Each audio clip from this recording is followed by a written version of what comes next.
सुगस M6 limit के बारे में आज वीडियो बात करेंगे। लास्ट वीडियो हम लोगों ने लिया था 2900 पर रिजेक्शन है। आपके पास एक बेयरिश इंगल्फिंग कैंडल आती है 2900 के ऊपर जाते ही, दैट मींस की क्लोजिंग 2900 पे आती है।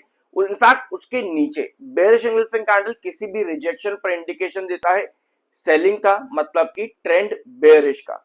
जिसके बाद में आज 2770 और 2810 जो हम लोगों ने लास्ट वीडियो में एज एन एसएल डिस्कस किया था कि अगर आप हायर लेवल्स पर एंट्री करते हो तो आपके लिए क्या पॉइंट होना चाहिए एग्जिट के लिए। 2810 ये चीज हम लोगों ने लास्ट वीडियो में डिस्कस करते हैं। अभी सबके बाद में गिरावट क्यों मिली, वी पैटर्न 2900 पर क्यों कंसोलिडेट नहीं करा या सस्टेन नहीं करा, इसके पीछे एक खबर थी कल के दिन और आज के दिन भी एक खबर है। कल हम लोगों ने बीएससी लिमिटेड का वीडियो लिया था, अगर आप लोगों ने देखा होगा तो बहुत अच्छी बात है, नहीं देखा तो मैं आपको बता दूं कि वहां पर क्या खबर थी। पहले आज की खबर पर आओ। बताया जा रहा है कि आरबीआई के नए रूल की वजह से, जो नया रूल आरबीआई का है उसकी वजह से बैंक गारंटी को खतरा है। प्रोप्राइटरी ट्रेडर्स लगातार मार्केट में दबते चले जा रहे हैं और डेरिवेटिव मार्केट लगातार स्क्वीज होता जा रहा है। और जितना डेरिवेटिव मार्केट स्क्वीज होगा, जितना प्रोप्राइटरी ट्रेडिंग स्क्वीज होगी, उतना मार्केट के वॉल्यूम्स के ऊपर इंपैक्ट ज्यादा पड़ता है। और ये चीज एनएससी, बीएससी और एमसीएक्स इन तीनों के लिए खराब है। इन तीनों के रिच वैल्यूएशंस और ट्रेडिंग वॉल्यूम्स के ऊपर प्रेशर पड़ेगा, इन तीनों ही कंपनीज के ऊपर। ये आज के दिन की खबर है। कल ये वाली खबर आपके पास में आई थी कि सेबी डेरिवेटिव सिस्टम को चेंज करना चाहता है। किस तरीके से? शॉर्ट टर्म लाइक क्या कहते हैं उसको, पहले लॉन्ग टर्म की बात यहां पर कर लेते हैं, फिर मैं शॉर्ट टर्म वाले टर्म के ऊपर आऊंगा, मुझे टर्म ध्यान नहीं आ रहा अभी। ऑलराइट, इवैल्यूएट से भी यहां पर करना चाहता है लॉन्ग टर्म डेरिवेटिव और साथ में लॉन्ग टर्म हेजिंग को। से भी चाहता है कि लॉन्ग टर्म हेजिंग और साथ में लॉन्ग टर्म डेरिवेटिव और लॉन्ग टर्म कॉन्ट्रैक्ट्स मार्केट में ज्यादा से ज्यादा फ्लरिश करें। इसके पीछे रीजन क्या है? रीजन ये है कि जो मार्केट में स्पेक्यूलेटिव ट्रेडिंग होती है उसका भारी नुकसान रिटेलर को उठाना पड़ता है। ये चीज को रोका जाए मार्केट में। अब जब इस तरह के डिसीजन आते हैं, दैट मींस कि लॉन्ग टर्म एक्सपायरी या लॉन्ग टर्म जो कॉन्ट्रैक्ट्स होते हैं वो एक्सपेंसिव पड़ेंगे। एक्सपेंसिव करने के लिए ये डिसीजन लेकर के आ जा रहा था कि रिटेलर को कम से कम नुकसान हो मार्केट में।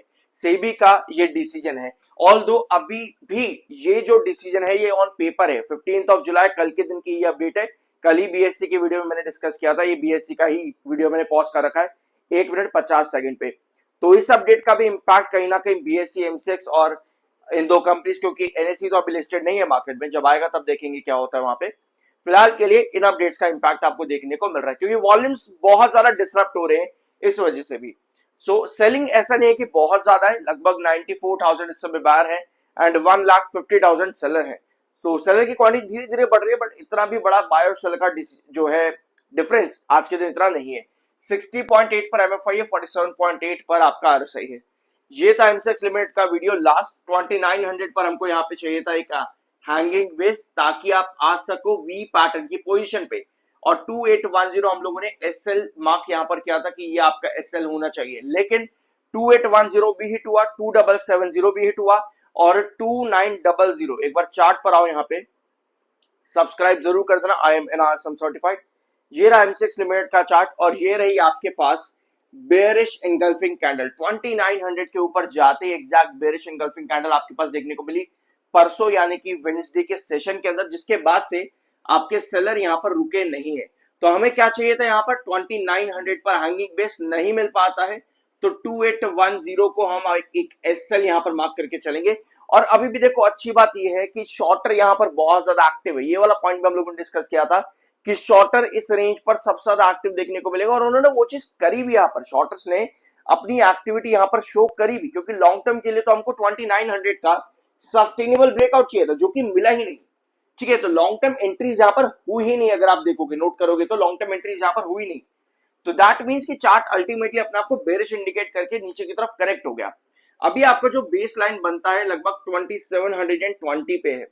ठीक है, अभी भी स्टॉक का जो फॉर्मेशन है वो एक हायर हाई पैटर्न पर है, लेकिन अभी भी अच्छी बात यह है कि हम यहां पर अवॉइड क्यों करके चल रहे हैं, क्योंकि हमें इस हायर हाई पैटर्न में 2900 का सस्टेनेबिलिटी चाहिए।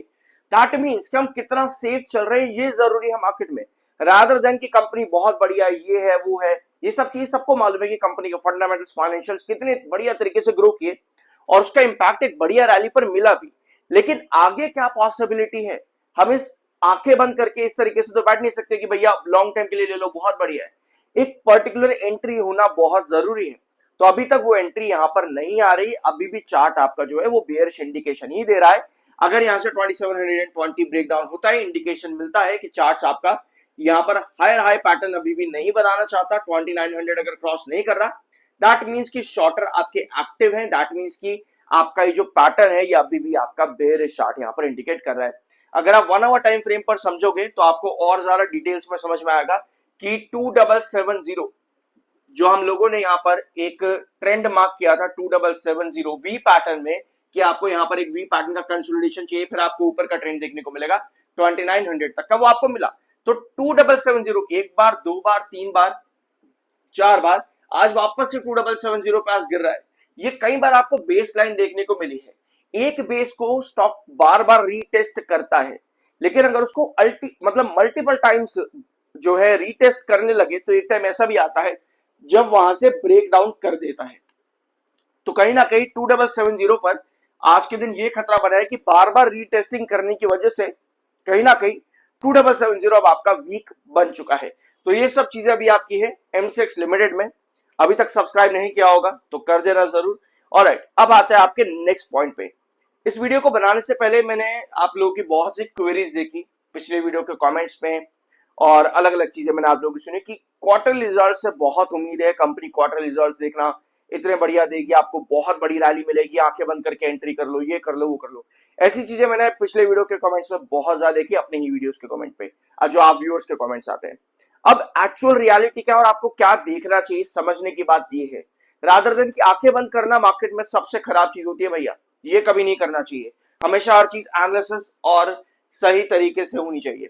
ऑलराइट, कंपनी को आपको मालूम है कि 205% का ग्रोथ चाहिए ऑन 373, इतना परसेंट 205% ऑफ 373 जितना भी होता है आप इसमें 373 के अंदर ऐड करना, उतना कंपनी को रिवेन्यू चाहिए।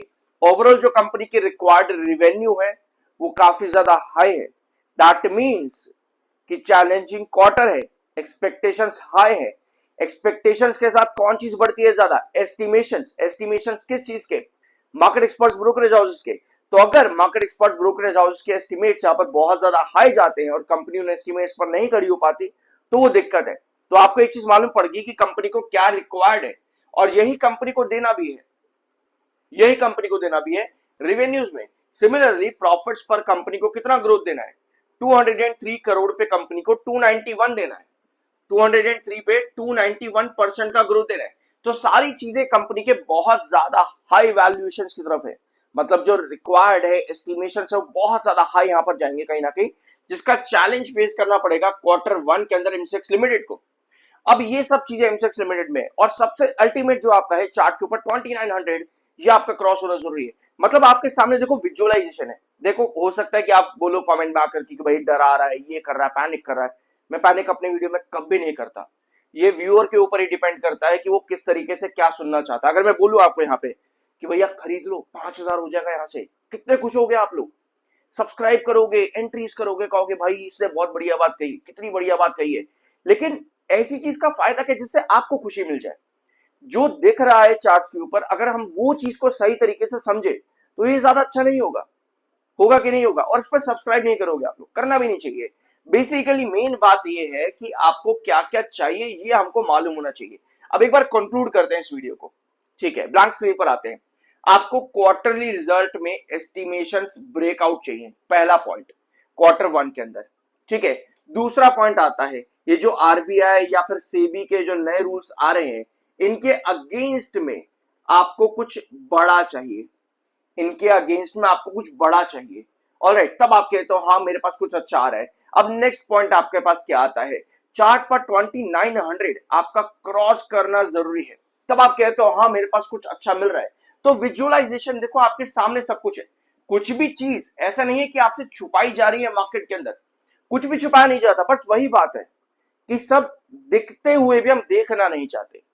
आई होप अगर आप इन 3 पॉइंट्स को कंक्लूड करोगे, आप अपना खुद का डिसीजन खुद से बना पाओगे, रादर देन कि हमें इधर उधर भाई किससे पूछना पड़े कि मैं क्या करूं अपने पैसे का। खुद डिसीजन नहीं ले पा रहा, मुझे कोई और बता दो। आई होप ये सभी चीजें आपको यहां पर समझ में आई होंगी।